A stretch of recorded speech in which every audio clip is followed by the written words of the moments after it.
వీధి కుక్కల ఖచ్చితమైన సంఖ్య ఎంతో తేల్చనిది. వాటికి సంతాన నిరోధం చేపట్టడం, శరణాలయాలకు తరలించడం సాధ్యపడదని ఏసియా సెంటర్ అధ్యయన నివేదిక పేర్కొంది. కుక్కల బెడదపై ఈ నెల 7న సుప్రీంకోర్టు ఇచ్చిన ఆదేశాన్ని పురస్కరించుకొని కేంద్ర ప్రభుత్వం జంతువుల్లో జనన నిరోధ కార్యక్రమాన్ని చేపట్టదలిచింది. దీనికి 2023 నాటి జంతు జనన నియంత్రణ నిబంధనలను పాటించదలిచింది. ఢిల్లీ జాతీయ రాజధాని ప్రాంతాల్లో మొత్తం ఎన్ని కుక్కలున్నాయో గణించనిదే చర్యలు సాధ్యపడవంది. 2022-25 మధ్య దేశంలో 126 ర్యాబిస్ మరణాలు నమోదు కాగా వాటిలో ఏ ఒక్కటి ఎన్సీఆర్లో సంభవించలేదని తెలిపింది. 10 నగరాల్లో 1000 మందిని ఇంటర్వ్యూ చేయగా వారిలో 70% మంది తమ పరిసరాల్లోని వీధి కుక్కలు స్నేహపూర్వకంగా మెలుగుతాయని చెప్పినట్లు వెల్లడించింది. వీధి కుక్కలు పిరికిగా ఉంటాయని 15% మంది చెప్పగా అవి దురుసుగా మీదికొస్తాయని చెప్పిన వారు 10 నుంచి 11% మంది.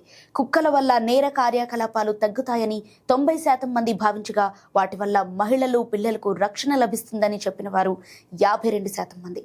ఇక వీధి కుక్కలను ప్రమాదకరమైనవిగా పరిగణించేవారు తక్కువేనని తేలుతోంది. కాబట్టి జంతు జనన నిరోధ కార్యక్రమం చేపట్టే ముందు శునక గణన చేపట్టాలని ఏసియా సెంటర్ సూచించింది.